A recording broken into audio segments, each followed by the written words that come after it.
So we are nearing the end of the seventh and final parak in Shaar Habitachon. We discussed last time the importance of davening beforehand, davening before the tzara comes. That is a display, Rabbi Miller said, of true bitachon, true trust in Hashem. The Chovos Halevavos gave the parable of the king who instructed his minister, who instructed his deputy minister, who instructed chief of police, who instructed the policeman, who instructed the whipper to take the whip and hit the person who had to get whipped. And we pointed out that, and the Chovos Halevavos pointed out, the closer the cause of the whipping is to the person, the less power that entity has. So starting with the whip itself, that's the least that has no control. If you grab the whip out of the whipper's hand, he'll have respite for a few moments, but then the whipper will get a second whip and he'll get clapped. You can talk to the whipper, you can talk to the policeman and try to get him to avoid it, but the most effective is talking to the king. The king is the one who really is controlling what's going on.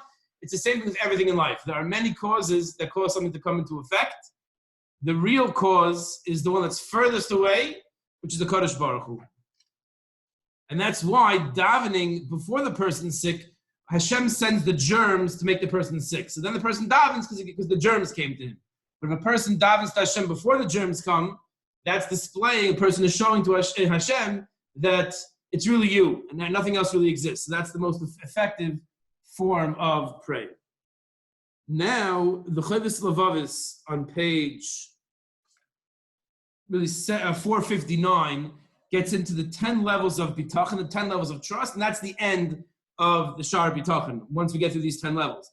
Now, Rabbi Miller has on page 458 and 459, the top part, he has a little essay on what's called Emuna Pshuta, simple faith, where he says that people misuse the term simple faith. Emuna Pshuta means there's a concept of having trust in Hashem, just having a simple faith that's not based on any complicated proofs like we've been doing this entire time. It's just Emuna Pshuta, a simple Emun in Hashem. Rabbi Miller says the only time that's really applicable is when a child is raised with his parents and his parents bring him his food and then the parents say, really, it's not us bringing it to you, it's Hashem. If one can inculcate in their children from a very young age that everything is from Hashem, just like the child believes that George Washington was the first president of the United States of America, he has no real proof, but everyone tells him so he believes it. So lahavdil, if his parents are always stressing and reinforcing the concept that everything we have is from Hashem, that will create within the child as he grows up an Emuna Pshuta. If it's done in a healthy way, it'll create an Emuna Pshuta, a simple faith. But l'maisa, for most of us, as well as even once the child gets older, at some point he's going to have to, delve into the subject himself. And Rabbi Miller says there's no other way to arrive at true trust in Hashem without going through the complicated and sometimes convoluted proofs that are laid forth in this sefer or any other sefer on bitachon. There's no such thing as a person saying, I have simple faith in Hashem. Rabbi Miller believes that person is fooling himself. He's deceiving himself. And it only comes through intense study. It's the only time that a person is going to have the Emuna Pshuta. Not Emuna Pshuta, the only time a person has Emuna in Hashem is through intense study. That's just his little idea that he says. It's a big idea that he brings down over here. So now we go to the 10 levels of trust. So says the Chovos Halevavos. Number one starting in the lowest level of trust. The nursing infant. When the child is in the beginning of his life, a newborn, so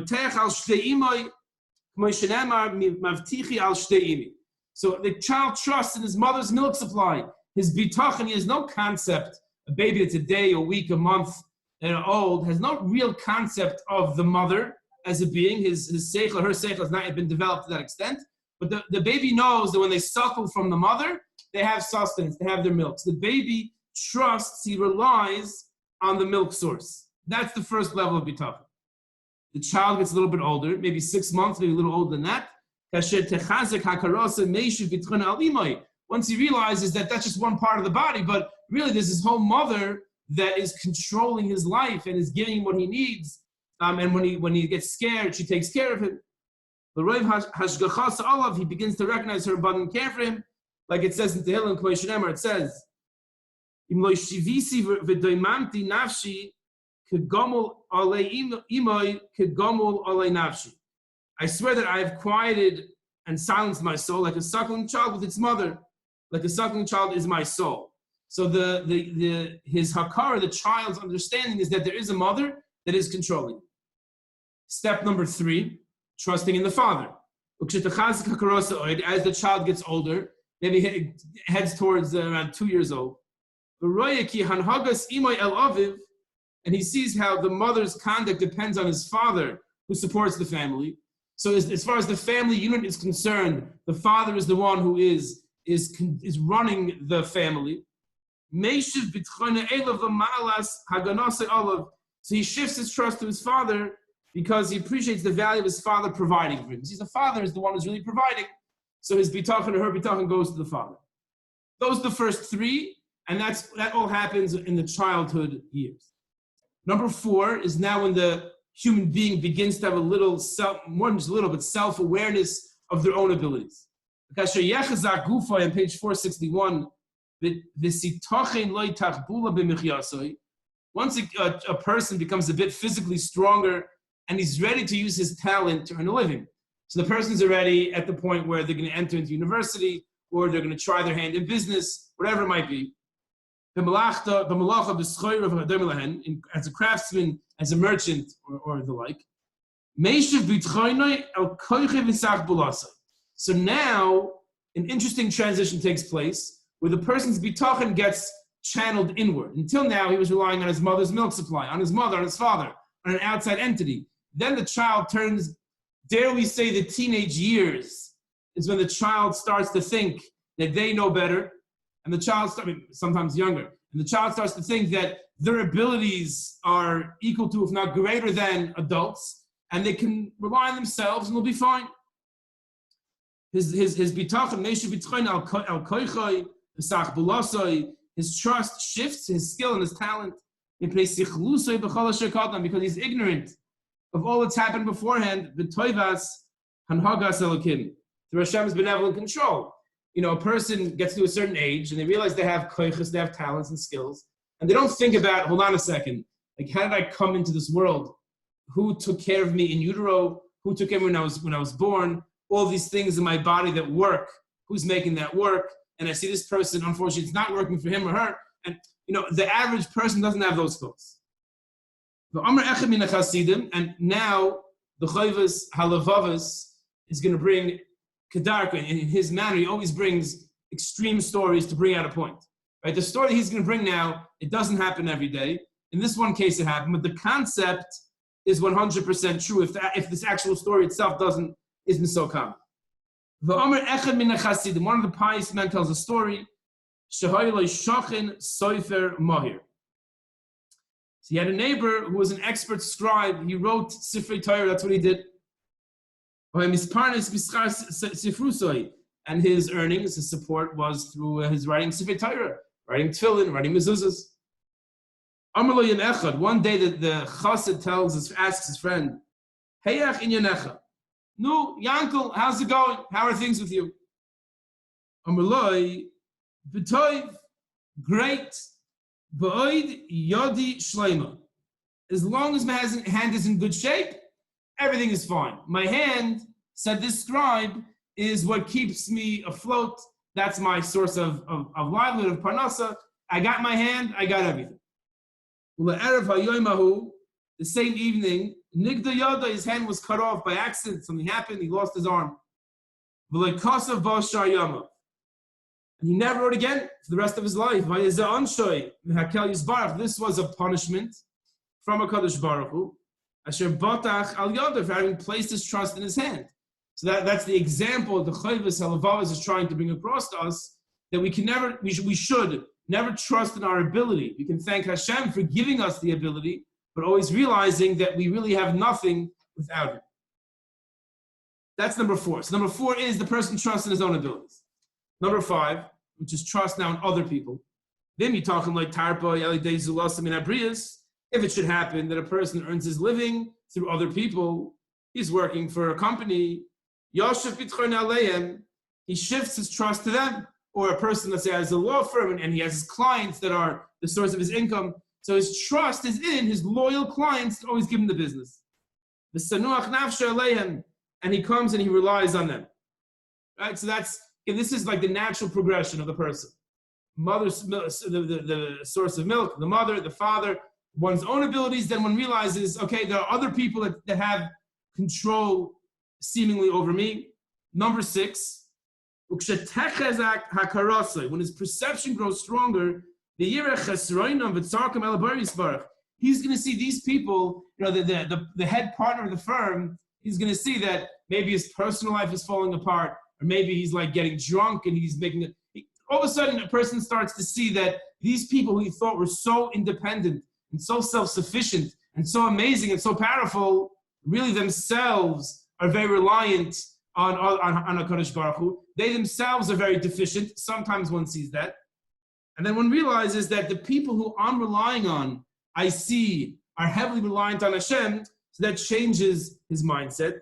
Yoshev Bitchon Elov, so he shifts his trust to Hashem when he sees that Hashem controls them.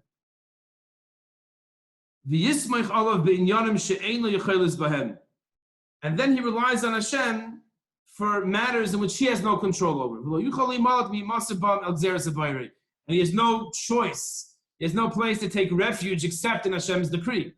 He knows that in those situations, for example, he says, you read the farmer, the rain, the farmer's forced to look up to Shemayim and say, Hashem, please help it rain.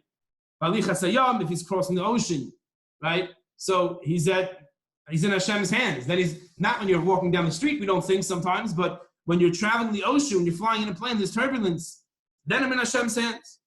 In the barren deserts where there's no water, or if a sudden flood comes, life-threatening epidemic. If a life-threatening epidemic comes, then a person realizes Hashem is in control. So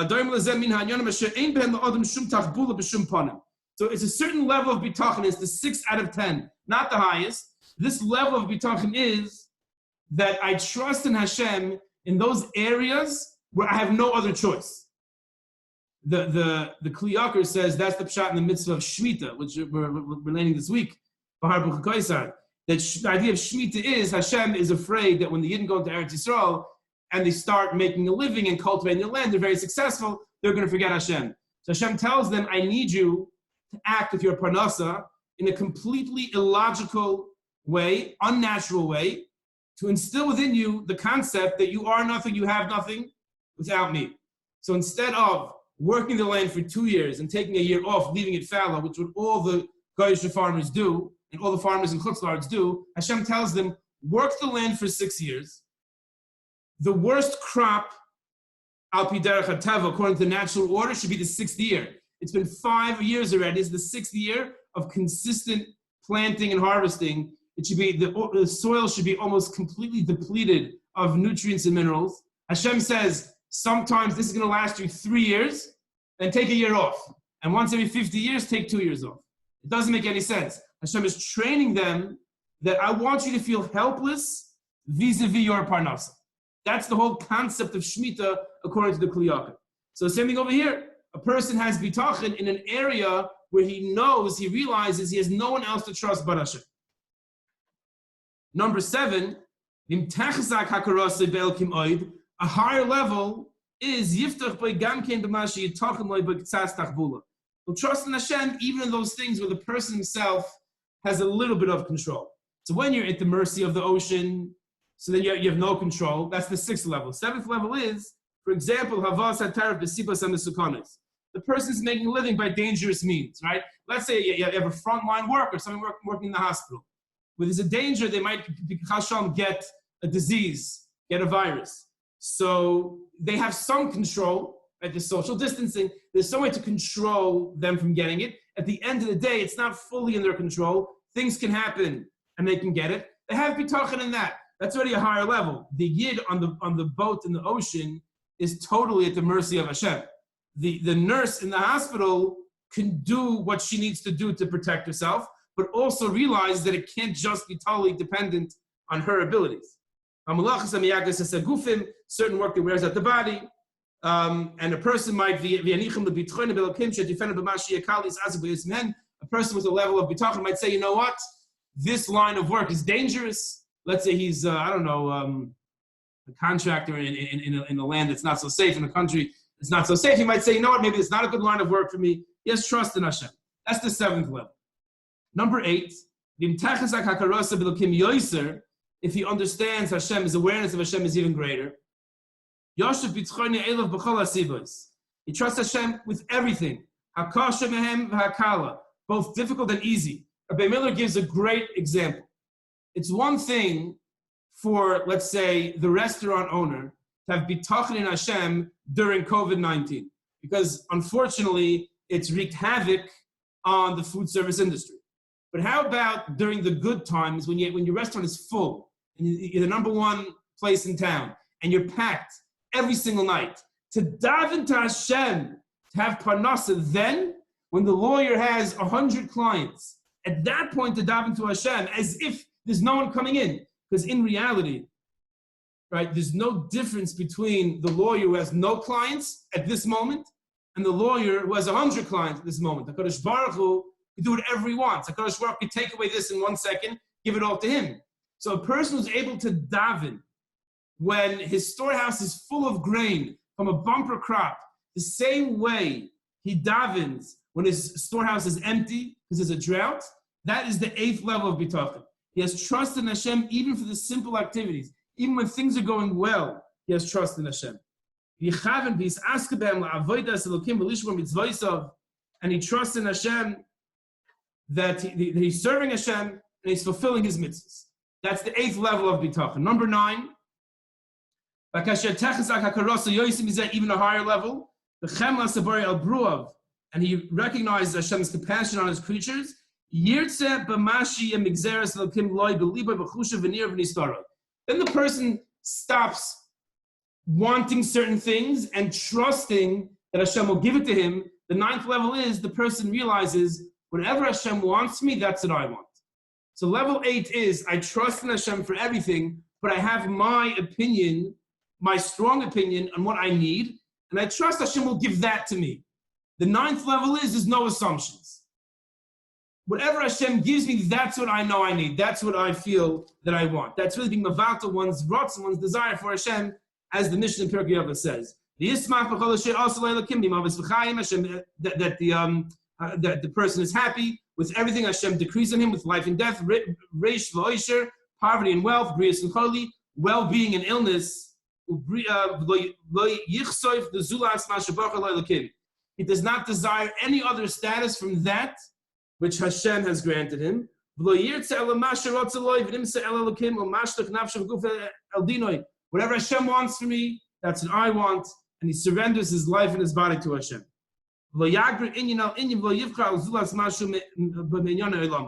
And in this world, he matters. He doesn't favor any situation of the other. Hashem, whatever you want. Someone once told me he wants to make a lot of money so he can give a lot of tzedakah. That's very chashuv. If he was being truthful, that's a very chashuv thing to want to make money to give tzedakah. But it's a lacking in bitachon, right? Again, we're discussing the ideal. The ideal is, Hashem, whatever you want, in whatever manner you want me to serve you, that's how I'm going to serve you. So I'm going to do my hishtadlus, but I have no personal opinion in how things are going to pan out. It's all up to you. That's the 9th level. On page 469, so one of the trusting people once said, I never agreed to anything and then regretted it and wished for something else. Because the person always wanted whatever Hashem wanted to give him. That's the 9th level of bitachon. And between me and you, this is, I think, the highest level that's attainable for most of us. It's a very high level. 7 and 8, I think many of us are holding in 6, 7, and 8. And I think we can have a realistic goal to get to level 8, which is where even when our store is full of customers, we realize if we stop and think, hold on a second, a COVID-19, a COVID-20, Hashem will come any second, and that'll be that. I think we can get to that level. Level 9 already is a very high level where I have no personal opinion. It's all Hashem. Level 10 is called total commitment. We're going to read it. It's the ideal, but not to be dissuaded by our desire to be Bali Bitachon. When reading this, it's a very, very high level. We're going to go a few minutes over just because there are a few pages left. We'll probably go to 905.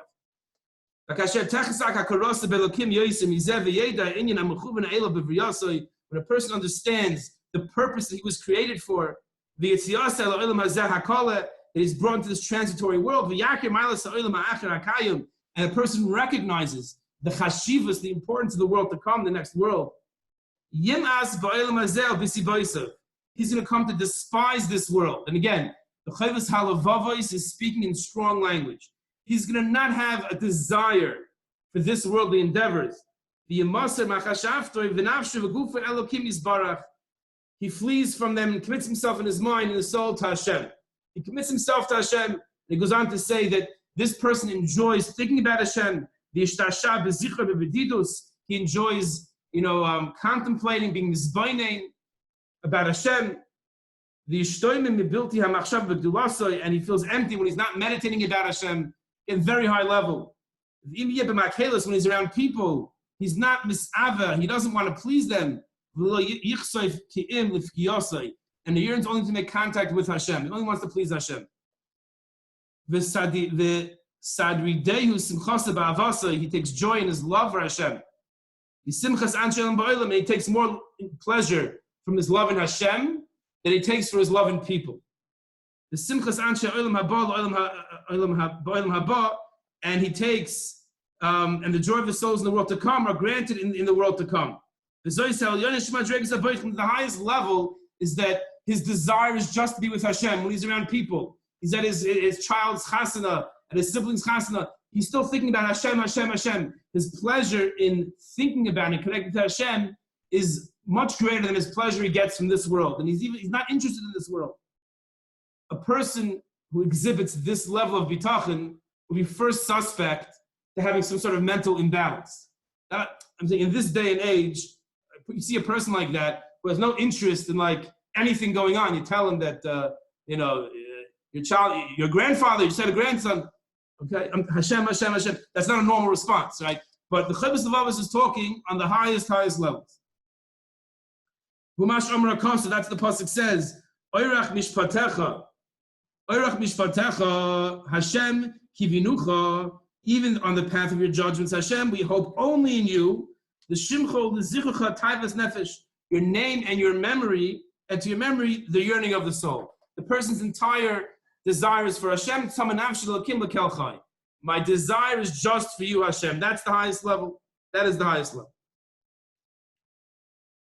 Then on 473, the Chovos Halevavos sums up the 10 levels. One who trusts in Hashem has to be at least on one of these levels. To be considered about bitachon, one has to be on one of these 10 levels. So now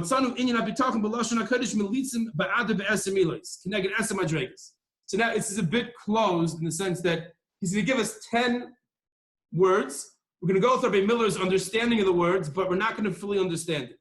These are the 10 levels of bitachon, not corresponding to what we just did now, but there are 10 words in Tanakh used for bitachon, and these represent 10 different levels of bitachon. Miftach is trust. Mishon is reliance. Tikva is hope. Macha says protection. Seicheles is anticipation. It's a form of hope. The chikoi is awaiting. Smicha is relying on. Sever is yearning. Misad is help. The kesel is support or hope. So the note here says the exact relationship between these 10 words and the 10 levels is not specified by Chovos Halevavos.